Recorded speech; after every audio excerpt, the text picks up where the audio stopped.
Brothers and sisters, we're ready to begin our second class. Our speaker for our second class is Brother Josh Hodge, and the theme for Brother Hodge's classes this week is Women of Faith, the Beauty of Roles. And today's class is entitled Abigail, the Woman of Good Understanding. Brother Josh.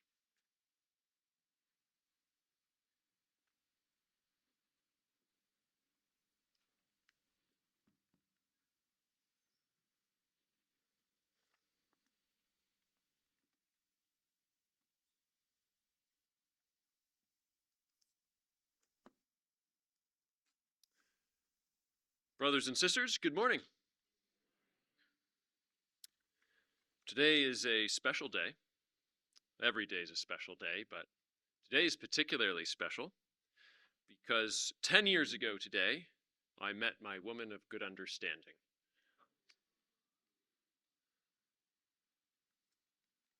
Thank you for that. That's very nice. All right.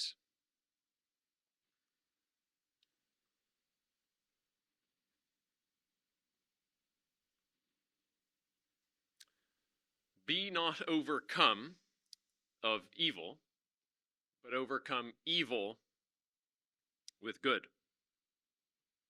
Perhaps one of the most anti-human nature verses that exist. You know what I'm talking about? When we experience evil, human nature wells up within us to do evil back. It's one of the most rudimentary and basic laws of nature, isn't it? You see it in children. They started it.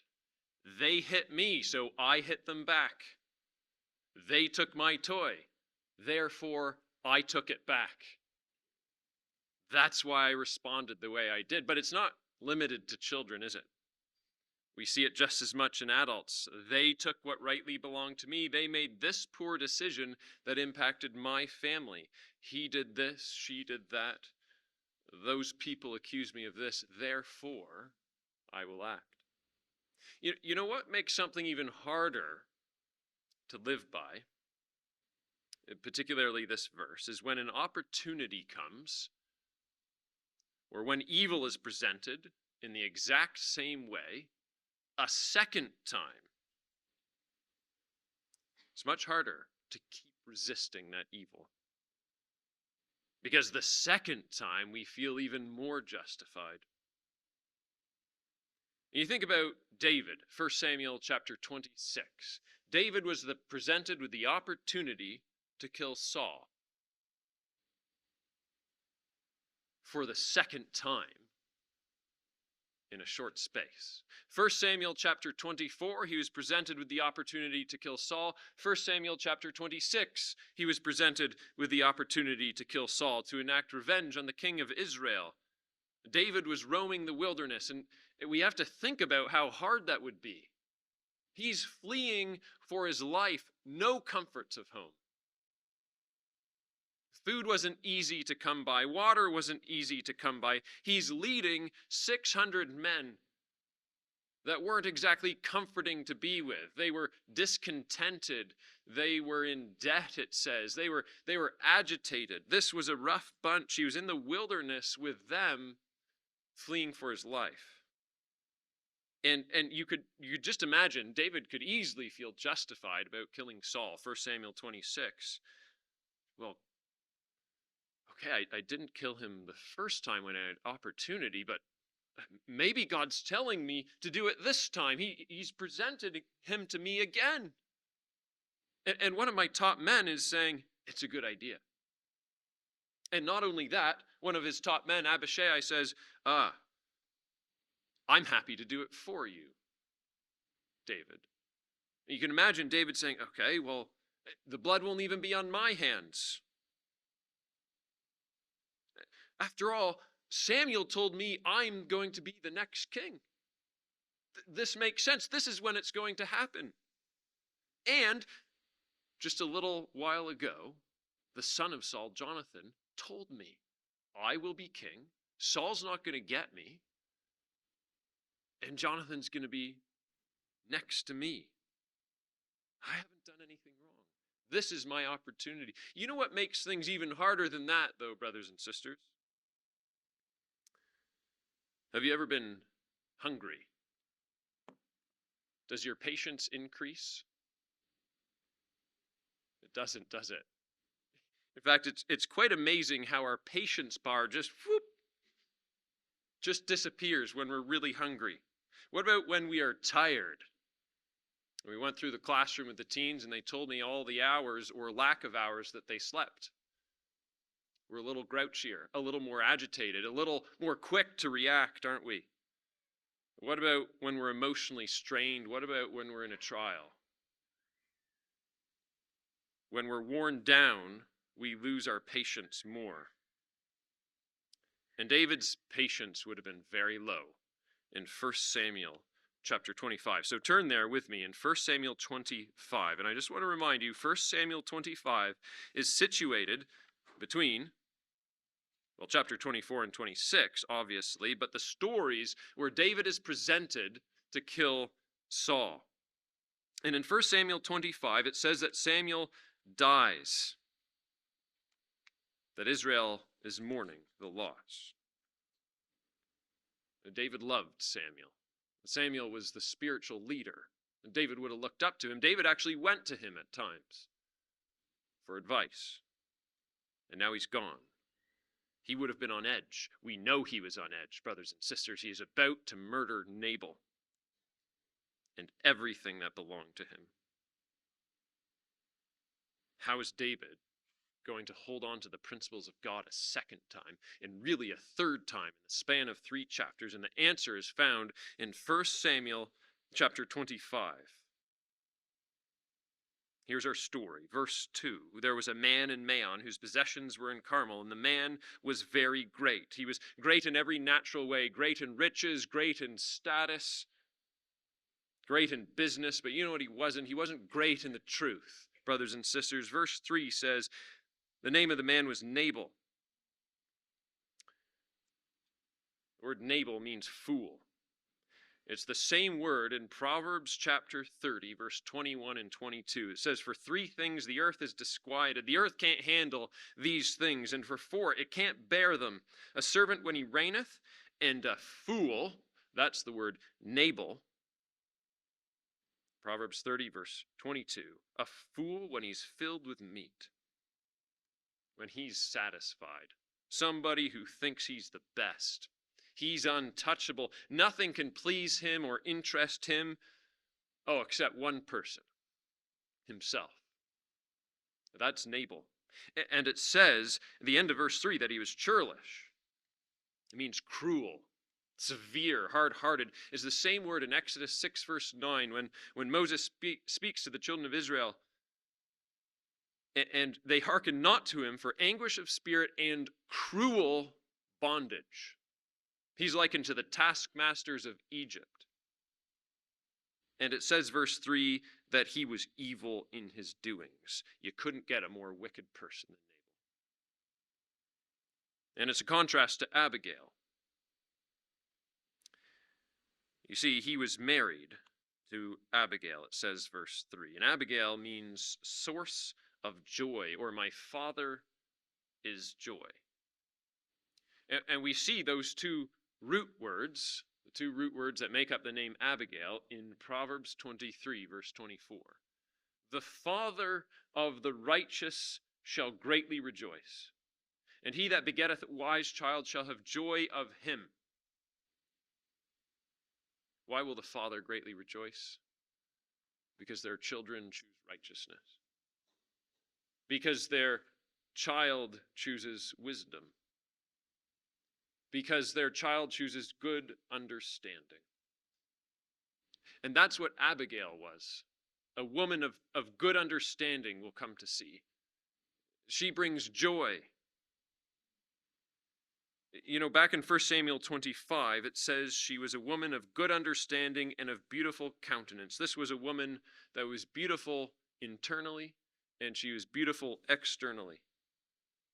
It says she was of good understanding, and this is the critical word that we're going to be working through as we go along in the story. Good understanding. It's the word sakal.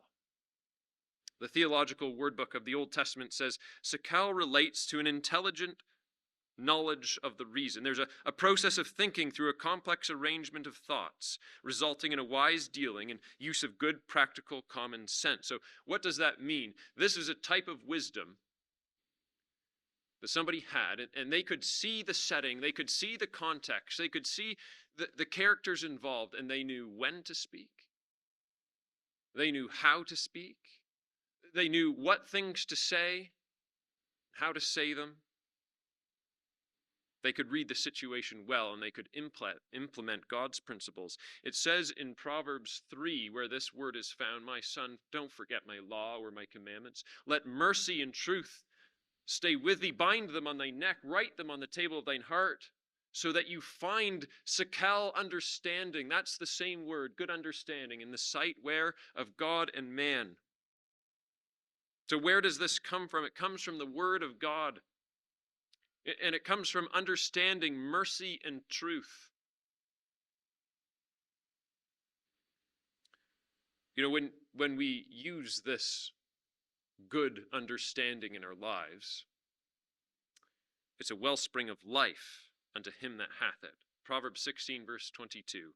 Understanding, same word, is a wellspring of life unto him that hath it. That's Abigail. She gave life. She revived the soul of David. But the verse goes on to say, "But the instruction of fools is folly." That's Nabal. You've got Abigail and Nabal in that verse. Abigail is a life-giving spirit, and Nabal's spirit kills, it crushes. Proverbs 23, verse 9 says, "Speak not in the ears of a fool, for he will despise the wisdom," same word, sakal, "of thy words." No wonder you could have such a foolish husband and such a wise woman.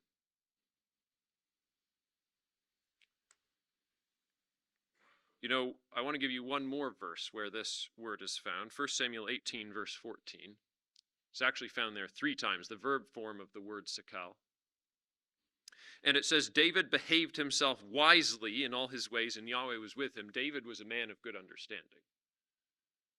It says it 3 times about him in 1 Samuel 18. But you know, even righteous people have low moments. And while David had sakal wisdom often, sometimes in our low moments we lose it. And we need somebody brought into our lives by God to help remind us to use that wisdom. Well, those are the characters: Abigail, Nabal, David. So what's the story? Well, they're in the wilderness, and David hears Nabal is shearing his sheep. And he sends 10 young men to Carmel and tells them to greet Nabal in his name. And we read in verse 6, David says, "Say this in my name, peace be to thee, peace be to thy house, peace be unto everything that you have, Nabal." And you can just see David is putting every effort into his communication here, to be gentle, to be delicate, to be effective. But he didn't just put effort into his communication, he did it with his actions as well. And he says, verse 7, "I have heard that thou hast shears. Now thy shepherds which were with us, we hurt them not. Neither was there aught missing unto them all the while we were in Carmel." And at first glance, it seems like, okay, good job, David. You didn't steal. That's what it kind of sounds like, doesn't it? We didn't hurt the shepherds. I think David's being modest in his words here. If you look at verse 21, David says, "In vain have I kept all that this fellow hath in the wilderness." That word kept means to protect, to guard. But not only that, the servants of Abigail, when they come to Abigail, they report what David had done. In verse 15, "The men were good to us. They didn't hurt us, neither missed we anything, as long as we were conversant with them and we were in the fields. They were a wall unto us night and day while we were keeping the sheep." This was more than just David's absence of hurting them. He very much helped them. And David sought for kindness in return. He says, "Nabal, do you have any sustenance to spare? Whatever's on hand, don't go out of your way. But if you have something, and certainly they did, we find out. Now, the servants convey this to Nabal. And it says in verse 9 that afterwards they said these things and ceased. And in the words of Jason, that's weird. Why does it need to tell us that they spoke those things? And, periods tell us that the conversation's over, but it says, and ceased. They remained quiet. It's like there was this long, awkward pause as Nabal is standing there in disbelief. How dare they approach me? He eyes them over with disdain. And when he speaks, they're not going to speak again. They ceased. And we'll see why in a second. But if you were David, and you're doing everything right, and you've communicated in the right spirit to elicit a certain response, you've acted in the right manner, you're expecting a certain type of response. David was looking for kindness, and he did everything to deserve that kindness, we could say. What does he get? Who does he think he is? This David, nobody's son of Jesse. He's like all the other runaway slaves that don't serve their masters. In fact, the servants, when reporting about his behavior, they say in verse 14 at the very end that Nabal railed on them. Theological Word Book says this means to scream or to shriek. No wonder they ceased from speaking. And he says, it's worth highlighting the pronouns in verse 11, shall I take my bread and my water and my flesh that I've killed for my shears and give it unto men whom I know not whence they be? This was all about him. And brothers and sisters, when we approach a difficult situation, we do everything that we can to elicit a certain response. What do we expect? We expect a certain response. They didn't get it. And so what would you do at that point? Well, David's response was to wipe them off from the face of the earth. And he said, men, gird your swords. We're going to annihilate them. David was livid. He was in a rage. He was furious. And in verse 21, David says, in vain have I done this. All that pertained unto him, he hath requited me evil for good. And there's the sentiments of Romans chapter 12, isn't there? He's doing evil for good. And now I'm going to show him evil back. I'm going to render evil for evil. David says, verse 22, so and more also do God unto the enemies of David, if I leave all that pertain to him by morning light, any man-child. David says, if I don't get the job done, I hope God will. Some commentaries understand the Hebrew there to be, if I don't get the job done, I'm happy if God kills me. David was irate. And in Proverbs 25, verse 28, he that hath no rule over his own spirit is like a city broken down and without walls. Proverbs 25:28. David's reputation was on the line. You can't control your spirit. You endanger a whole city because you can't think rationally and you make decisions that compromise you and your city. And the walls of David's mind here are broken. He's tired, he's exhausted, he's hungry, and his decision-making had come to ruin. He was overcome by Nabal's evil, and in his mind, he would overcome evil with evil. And this is where we insert this incredibly inspiring woman, Abigail. And the spirit of Abigail, brothers and sisters, I think might bring us to our knees.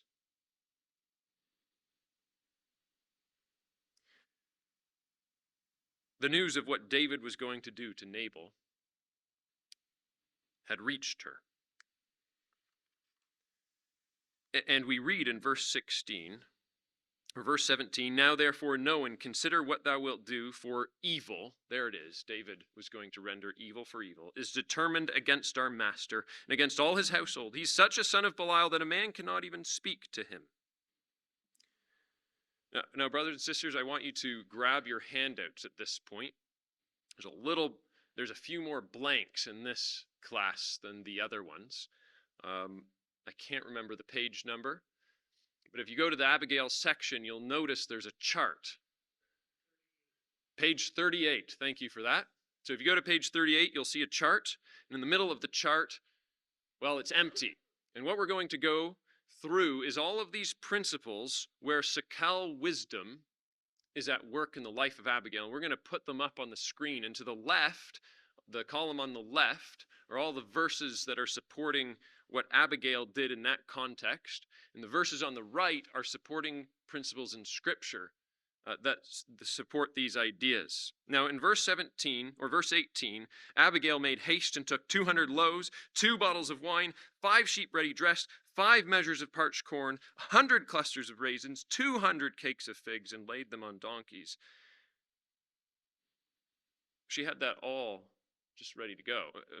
Imagine, brothers and sisters, you're hungry and you go to your kitchen cupboards and you open them, and it's a walk-in pantry because it's big. You walk in and you're in Costco. Did you see how much she had just on hand? It's incredible. And in verse 18, not only does she have it, she makes haste. She did it quickly. And that's our first word that we want to write in to our booklets. Sometimes Sakal wisdom requires us to act in haste. Sometimes in the truth, there are situations that call us to drop whatever we're doing and act right away.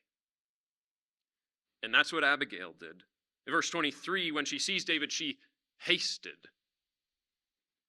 And David acknowledges the speed and that it was important in verse 34, except you had hasted, he says. Sometimes in the truth, we have to act in haste.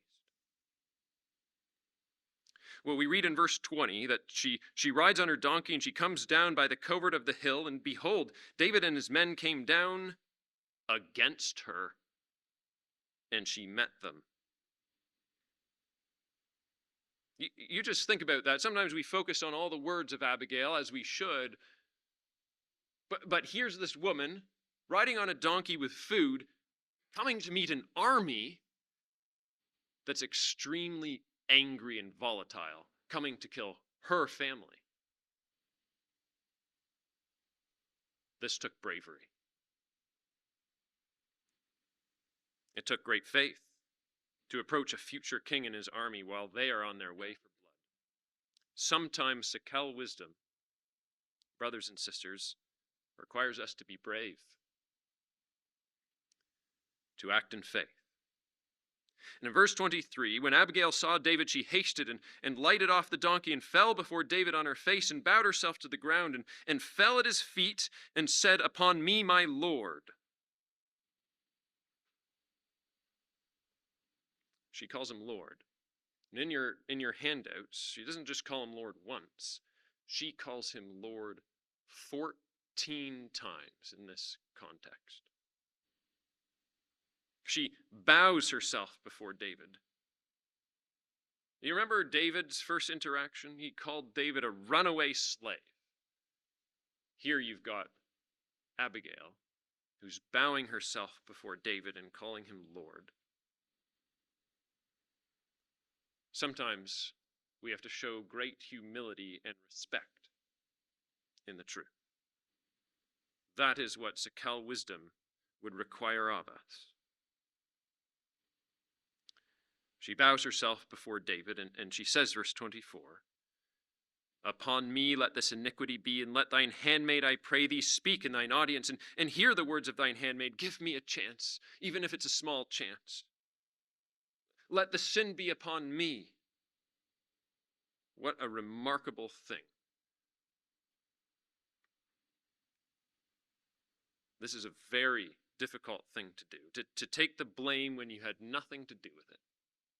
Sometimes Sakal wisdom, brothers and sisters, requires us to bear the blame, to bear the burden. You think of Galatians 6, verse 2, bear one another's burdens and fulfill the law of Christ. She says, let this iniquity be on me. Have you ever had that situation, brothers and sisters? You know that if you can take the blame for something, that a situation's going to go a lot better. And you think about that in your mind, and you go to say something, you go to do something, and then your brain clicks in and says, oh, but you're going to look bad. And then there's this great struggle in our minds. It's a very difficult thing to do.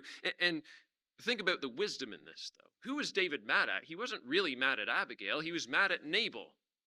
And what she did was she took the spotlight off of Nabal and says, David, you want to be mad? Be mad at me. This person that's now fallen over on the ground with humility. And she says in verse 25, let not my Lord, I pray thee, regard this man of Belial, even Nabal, for as his name is, so is he. Nabal is his name, and folly is with him. But I, thine handmaid, saw not the young men of my Lord, whom thou didst send.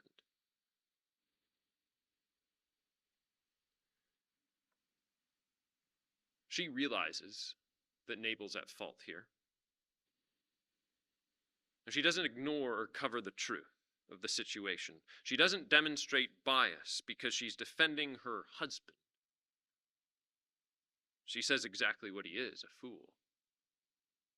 How easy is it for us to defend our husbands and wives, our children? Sometimes we think that our children are right, and so often, brothers and sisters, they are not. How easy it is to defend our parents in a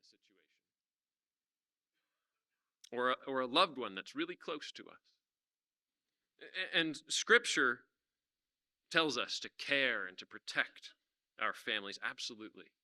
And there are appropriate times to not repeat a matter, as it says in Proverbs, to avoid gossip and to avoid other types of trouble. But we have to hold up everything to the light of the truth,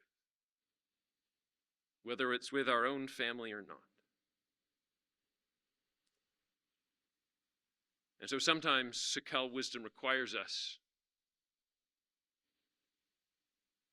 to be people of integrity, to demonstrate honesty even when it's hard. And in verse 26, it says, therefore, my Lord, as Yahweh liveth, and as thy soul liveth, seeing Yahweh hath withholden thee from coming to shed blood, from avenging thyself with thine own hands, now let thine enemies and they that seek evil, there's that theme again, to my Lord be as Nabal. She saw that Yahweh was directing her. Did you notice that? She said, Yahweh hath withholden thee. Well, wait a second. God hasn't stopped David. Where's God in this? Abigail's the one that's fallen down before David. But you see, Abigail was looking for God in her life. And that's called providence. To see God working in your life. And not just to see God working in your life, to talk about it, brothers and sisters, because we have to think spiritually and talk spiritually. We have to see things through a spiritual lens. God has restrained you, David. God hadn't restrained him directly. God restrained him through her. And she was realizing that. And yet she didn't actually know that David was going to stop. She didn't know what he was thinking at this point. He could have brushed her aside, moved on, and finished what he began. But she was starting to frame him in a positive light. Now we read in verse 27, now this blessing which thine handmaid hath brought unto my Lord, let it even be given unto the young men that follow my Lord. This lesson is quite simple. Sakal wisdom requires us to be people that are generous, to give above and beyond. And that's exactly what she did, and she did it in haste. And we read in verse 28, I pray thee forgive the trespass of thy handmaid. There it is again, that great humility. Forgive the trespass of thy handmaid, for Yahweh will make my Lord a sure house. Because my Lord fighteth the battles of Yahweh. Evil, there's the theme again, hath not been found thee in all thy days. David, don't render evil for evil. That's not who you are. And she elevates Yahweh above everything else, declares that he's in control. We're in the hands of God. He's the almighty creator. We can't accomplish anything of significance without God. David, you fight God's battles. So, David, what battle are you fighting right now? Are you off to fight the Lord's battles? Because I know you're a person that fights God's battles. That's who you are.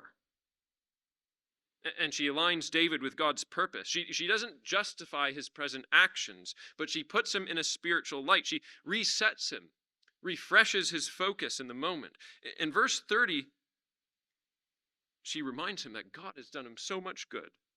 Verse 30 says, it shall come to pass when Yahweh have done to my Lord according to all the good that he has spoken concerning thee. Yahweh promised you good, and it will happen, David. He's appointed thee ruler over Israel. And she speaks as if God's words are absolutely going to happen, because when God says something, they will happen. And so Sakal wisdom is putting God first, and it's aligning others with God's will. It's assuming the best in others. It's assuming that our brothers and sisters that are sitting beside us are part of God's plans. So how are we working through that in our minds? How are we working through that in our ecclesias?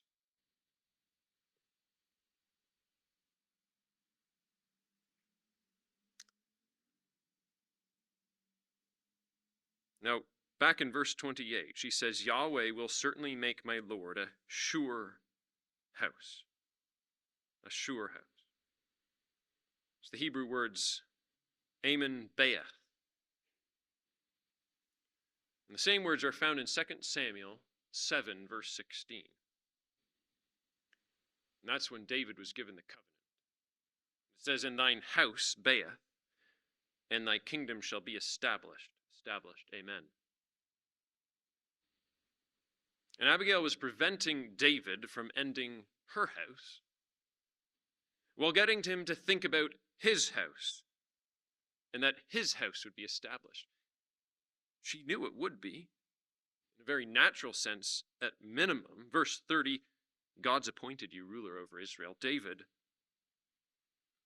focus on what God is building for you.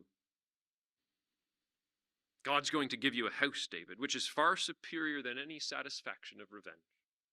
Your throne and your kingdom will be established.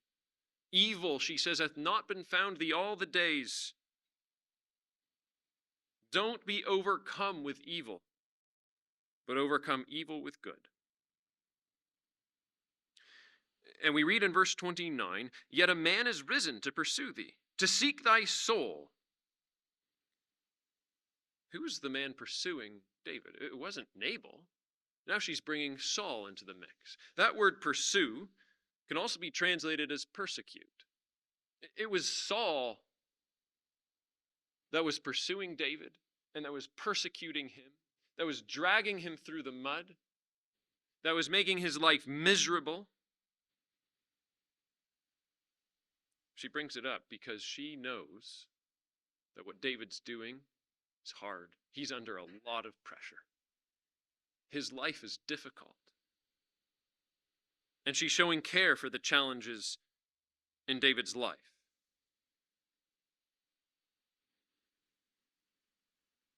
Brothers and sisters, Sakal wisdom tells us to empathize with the burdens of others. It's so easy to brush aside the trials of others, isn't it? Because the greatest trial is the one that we have, because it's our trial. And we're not in other people's trials. It's harder to see their difficulties. And it's very easy to see all the solutions and the steps that everybody else needs to take to overcome their trials. Brothers and sisters, Sakal wisdom tells us to appreciate and to know what others are going through, to empathize with the burdens of others. And she says in verse 29, Saul may be chasing you, but David, the soul of my Lord, your soul shall be bound in the bundle of life with Yahweh thy God. That word bundle means bag or sling. It's something that holds possessions. And Abigail's telling David, your life, David, is held in the arms of God. God holds and he cares for you like a newborn. Saul may be pursuing you, David, but you're not in the hands of him. You're in the hands of your Father in heaven. And this is what God can do to your enemies, David. It's what God can do. He will sling them out, it says, verse 29, as out of the middle of a sling. This word is a verb.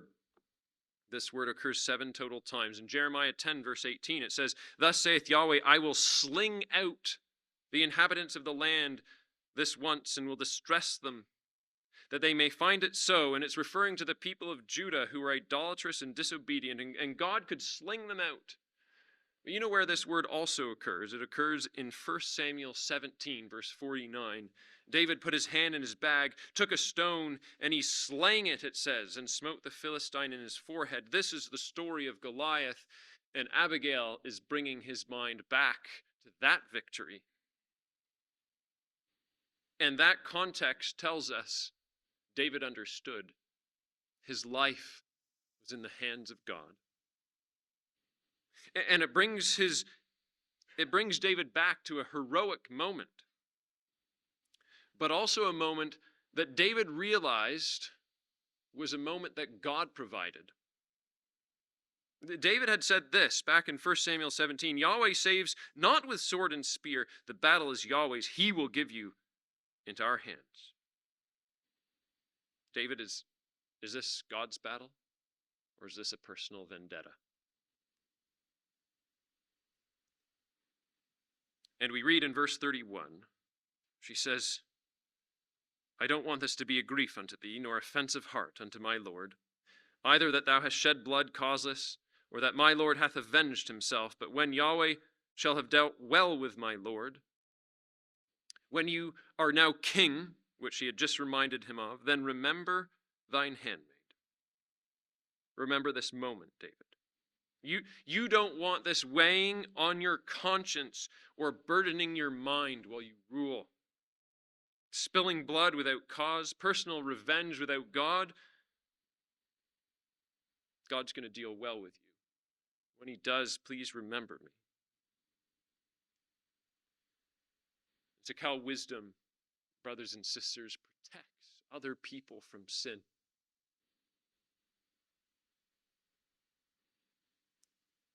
Do you know what that's called? In 1 Peter chapter 4 and verse 8 and James 5 verse 19 and 20, when you save people from the error of their ways, you cover a multitude of sins. And in those contexts, brothers and sisters, it's called love. And that's part of Sakal wisdom. David was prevented from sinning. Look at verse 32. David said to Abigail, blessed be Yahweh God of Israel, which sent thee this day to me. And blessed be thy advice, and blessed be thou, which kept me this day from coming to shed blood, and from avenging myself with mine own hand. For in very deed as Yahweh God of Israel lives, which has kept me from hurting thee, except thou hast hasted and come to meet me, surely there had not been left unto Nabal by the morning light any man-child. Oh, David was thankful. The last words that we heard from David were this: "Gird ye on every man his sword." And now these are his words.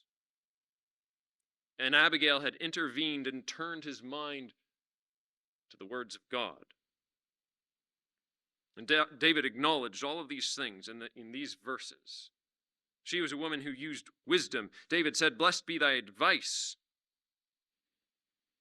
You know, that word's found 13 times. 5 of them are actually translated taste. You know how a person can leave a bad taste in your mouth? Abigail was the opposite. She was a fountain of life. She changed the whole mind of David, his mood, his disposition, his aura. And in Proverbs 16:24, she says, "Pleasant words are as a honeycomb, sweet to the soul and health to the bones." Psalm 119:103, "How sweet are thy words." That's Abigail. "How sweet are thy words unto my taste."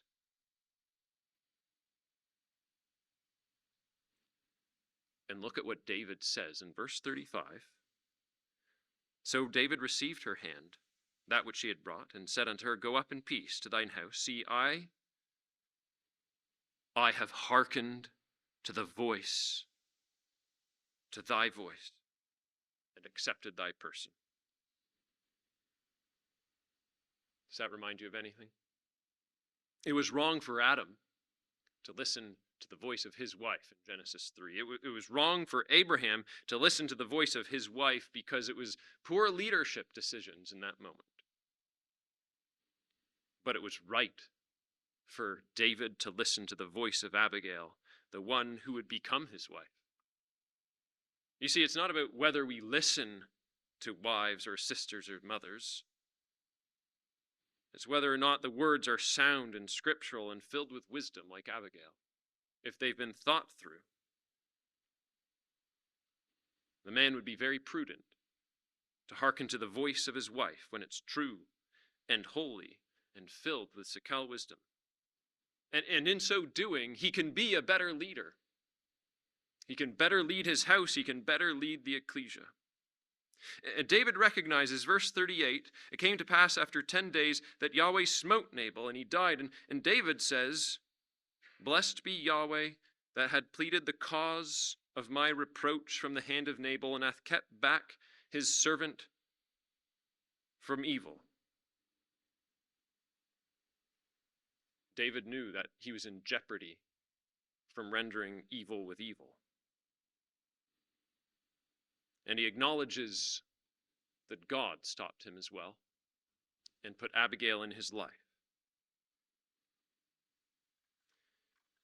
And when David finds out that Nabal dies, he sends for Abigail to be his wife. And it says in verse 40 that David sent to take her to wife, and she arose, verse 41, and bowed herself on her face to the earth, and said, "Behold, let thy handmaid be a servant to wash the feet of the servants of my Lord." You know, the first time she bowed before David, she did so as a servant. The second time she bowed, she did so as a future wife. The first time she bowed, she did it with the purpose of saving. The second time she bows, she does it with the purpose of serving. And that's the spirit of the Lord Jesus, isn't it? He came to save people from their sins, Matthew 1:21. And he served others by washing their feet, John 13:5. Abigail was one person. One woman, one wife, one sister, one servant of God, living in Maon, in the wilderness to a husband not in the truth. What possibly could her impact be? Do you ever think about that, sisters? Maybe that's something that you wrestle with. Look at what Abigail did in this small window of time. She provided for an army of hundreds. She saved dozens of people from murdering. She saved dozens of people from being murdered. She changed the heart of a future king and stopped him from sinning. She redirected judgment into the hands of God. She glorified the Almighty Creator. She left a legacy that has been left for thousands of years and read by millions. And she taught by her example that evil must not be overcome by evil, but it must be overcome by good. And you know what? This wasn't true for just this moment, because David would be tested again in the very next chapter. And Abishai says, David, here is your opportunity. And David does something differently in chapter 26 than he does in chapter 24. He uses different words. He had just learned a lesson, and he says, can we do this and be guiltless? Yahweh will smite him one day. As Yahweh liveth, he's in control. Where do you think David got those principles from? David used the wisdom that he had learned and been reminded of in chapter 25 and applied it in chapter 26. And so here are the key points, the key lessons. The wise actions and words of a sister off the platform can impact a king, an army, a nation, for a moment and for generations to come. And brothers, a brother should live with humility, that he might be influenced to not be overcome with evil, but to overcome evil with good. There will be so many opportunities where we have to be reminded of that. But we have to live that principle and teach that principle to be a spiritual leader. You know, in some ways, this story is incredible and profound. In other ways, it's simple. It was a small, humble act that required courage and faith. It was a woman that responded to her responsibility as servant of God. One small act with unscaled positive consequences that in some way have reverberated through history as we sit here thousands of years later, awestruck at her example. Abigail understood her role, and she stands as a towering example in the house of God, fulfilling that role. And the lessons that we learn about roles in her life, that, brothers and sisters, is the wisdom of Yahweh.